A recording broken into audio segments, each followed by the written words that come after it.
e a revisão de hoje é sobre os lipídios. Esses lipídios vão compreender um grupo gigante de compostos orgânicos muito diferentes, mas que vão possuir uma coisa em comum: a apolaridade. Sim, todos os componentes aí desse grande grupo vão apresentar uma baixa solubilidade em água. E a gente tem dois grandes grupos de lipídios, que são os grupos que têm cadeia aberta e o grupo que tem cadeia fechada. Com relação a esses grupos de cadeia aberta, a gente vai estudar os triglicerídeos, os fosfolipídios e os cerídeos. E com relação aos lipídios que têm cadeia fechada, cadeia cíclica, a gente vai ver o colesterol, que é o grande representante desse grupo. Mas vamos começar falando dos componentes principais de todos esses grupos, que são os ácidos graxos, que são ácidos orgânicos de cadeia longa. Por orgânico, você já sabe que é carbono formando cadeia. E aqui no grupo dos ácidos graxos, a gente vai ter a composição que vai de 4 até 36 carbonos. Mas olha só, eu falei ácidos orgânicos. Essa questão dos ácidos é porque os ácidos graxos, eles vão ter uma função ácido carboxílico na sua estrutura. A gente organiza esses ácidos graxos em duas regiões. É uma região que é chamada da cabeça, que é exatamente o local em que existe a função ácido carboxílico. Já a outra região é a região da cauda, onde você vai ter basicamente hidrocarbonetos. Sim, carbono ligado a hidrogênio. E preste atenção que tanto carbono quanto hidrogênio têm eletronegatividades muito parecidas. Essa região da cauda, assim, vai ser basicamente apolar. Olha só, pelos ácidos graxos terem uma região polar, que é da cabeça, e uma região apolar, que é a da cauda, eles são chamados de moléculas anfipáticas. Mas tem mais uma coisa bem importante com relação à estrutura desses ácidos graxos, não cansa não. Esses ácidos graxos, eles podem ser saturados ou insaturados. Os ácidos graxos saturados são aqueles que na cauda, na cadeia hidrocarbonada, a gente só vai ter ligações simples. Sim, os carbonos ali estão fazendo apenas ligações simples. Se você der uma olhadinha nessa molécula, você vai ver que ela fica estendida, que ela fica uniforme. Esses são os saturados. Agora a gente vai ver os insaturados. E olha bem direitinho, nos insaturados a gente vai ter a presença de uma ou mais duplas ligações ali que o carbono está fazendo na molécula. E essas duplas ligações vão causar uma torção nessa molécula. Aí, olha só, tem uma outra figura aí para você perceber melhor, se você não percebeu na anterior, essa torção causada pela ocorrência da dupla ligação, da insaturação. E isso vai ser importante. Por quê? Porque se eu junto um monte de ácido graxo saturado, as moléculas ficam bem empacotadinhas, elas ficam bem organizadinhas, eu posso juntar. E esse grupo, a temperatura ambiente, vai se apresentar com uma certa solidez. Mas olha só, quando se junta um monte de ácido graxo insaturado, cada um com uma ou mais duplas ligações, com torções na molécula, e quando eu organizo eles bem juntinhos, minha gente, eles não conseguem se compactar bem, eles não sofrem o que a gente chama de empacotamento. E o que é que acontece? O conjunto desses ácidos graxos insaturados à temperatura ambiente faz com que eles se apresentem de uma forma mais fluida, com mais liquidez. Então decora, os componentes principais dos grupos que a gente vai estudar de lipídios são os ácidos graxos. E esses ácidos graxos apresentam uma região polar e uma região apolar. E por isso eles são ditos anfipáticos. E tem mais uma coisa, essa região apolar é mais proeminente do que a região da cabeça, que é polar. E por isso eles vão ter uma baixa solubilidade em água. Mas vamos para o primeiro grande grupo que a gente vai estudar, que são os triglicerídeos. Esses compostos são importantíssimos enquanto substâncias de reserva, tanto animal quanto vegetal, mas também funcionam como isolante térmico. Esses triglicerídeos conseguem se acumular nos tecidos do nosso corpo e formar uma camada, e essa camada vai funcionar como isolante.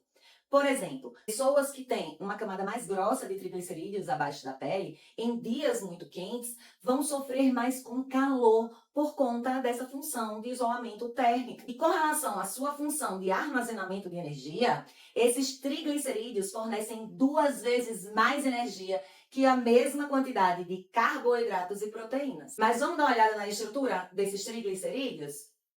O que é que você está vendo? De cara, você já identifica 3 ácidos graxos. E esses ácidos graxos estão ligados a uma molécula que tem 3 carbonos, que é um álcool, ou um triálcool, mais especificamente, que é o glicerol. E é daí que vem o nome triglicerídeos. Os triglicerídeos são os principais componentes dos óleos e das gorduras. Você já sabe que os óleos são líquidos à temperatura ambiente. E a gordura é mais sólida à temperatura ambiente. E isso está relacionado com a estrutura dos triglicerídeos. Preste atenção que quando os ácidos graxos que compõem esses triglicerídeos são saturados, lembra que fica com a cadeia bem uniforme, bem retinha?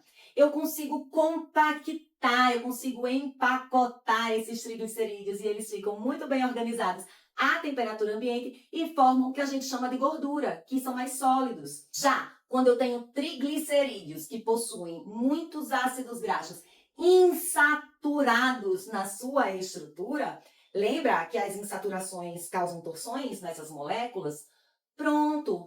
Quando isso acontece, eu não consigo empacotar, eu não consigo deixar essas moléculas juntinhas. E aí, o conjunto dessas moléculas se apresenta mais líquido. E a gente tem os óleos, que são ricos em triglicerídeos, mas com esses ácidos graxos insaturados, que dão essa fluidez. As gorduras são o principal componente de reserva animal. Olha aí, a manteiga e a banha de porco que você usa na cozinha. Eles apresentam uma certa solidez à temperatura ambiente. E compara com os óleos de cozinha, que são líquidos à temperatura ambiente. E esses óleos com essa estrutura de triglicerídeos insaturados é mais comumente encontrado em vegetais. É por isso que os óleos que você está usando na cozinha é óleo de soja, é óleo de semente de girassol. Mas a gente tem um negocinho aí no meio, que é a margarina. E se você olha no rótulo da margarina, você encontra lá gordura vegetal hidrogenada. Só que isso vai decorrer do processo de produção da margarina,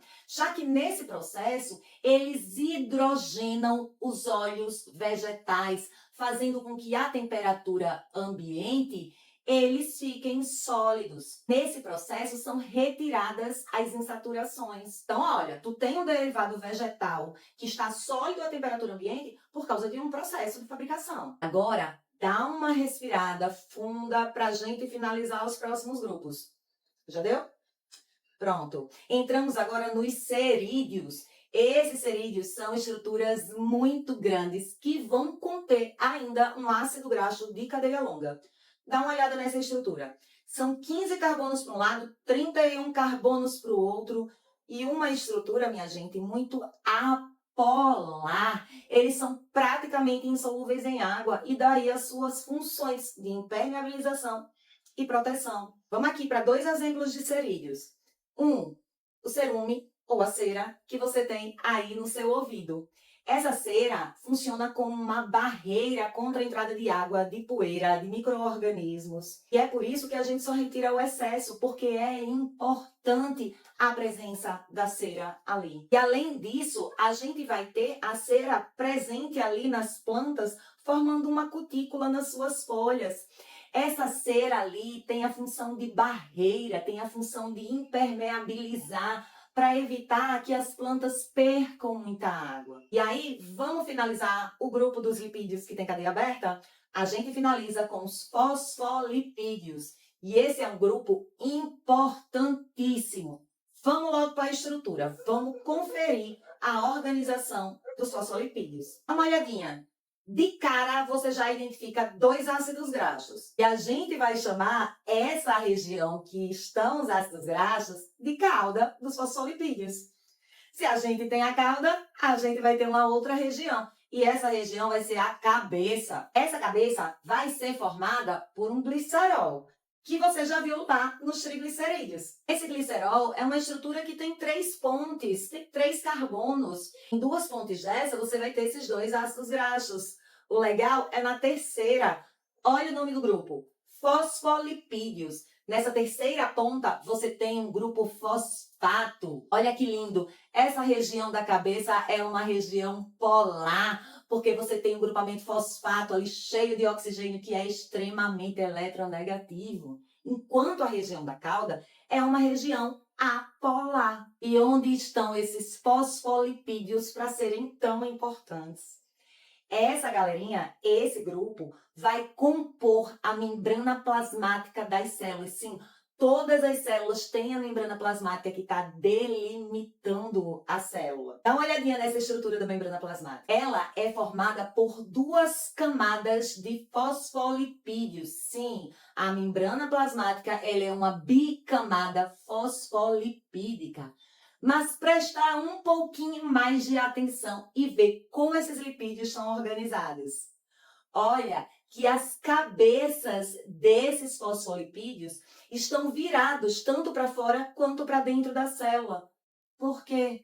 Porque as células, minha gente, estão imersas em um meio aquoso. Se tem água fora da célula, se tem água dentro da célula. E assim, esses fosfolipídios conseguem manter sua estrutura. Essa parte mais interna dos fosfolipídios, esse meio que é formado apenas pelas caudas de hidrocarbonetos, vão também auxiliar na estabilização da membrana, na estabilização da sua estrutura. Por quê? Porque esses ácidos graxos aí vão interagir por interações hidrofóbicas. Por último, a gente tem o grupo dos lipídios com cadeia fechada, com cadeia cíclica, e aqui a gente vai ver o colesterol. E dá uma olhadinha na estrutura diferentona do colesterol.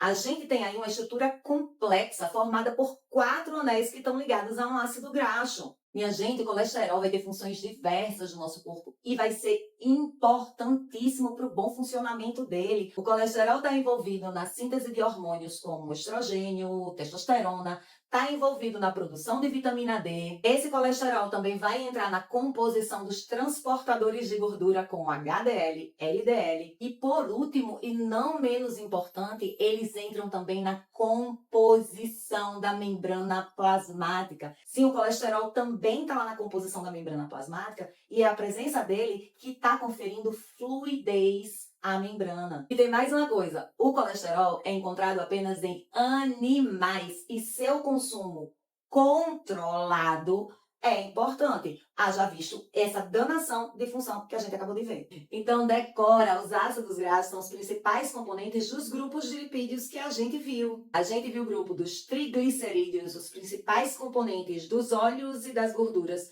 com uma função importantíssima de reserva, fornecendo muito mais energia que carboidratos e proteínas. Também temos os cerídeos, o grupo das ceras, com uma estrutura muito apolar e que vai ter uma importante função de impermeabilização e de proteção. Ainda com componentes estruturais ali na membrana plasmática, a gente viu o grupo dos fosfolipídios. E o mais diferentão de todos, que é o grupo do colesterol, que chega ali com sua estrutura altamente complexa, mas com importantes funções no corpo. E dentre essas funções, a gente inclui a síntese de hormônios de vitamina D e eles também entram lá como componentes da membrana plasmática. E são encontrados apenas em produtos de origem animal. Até a próxima!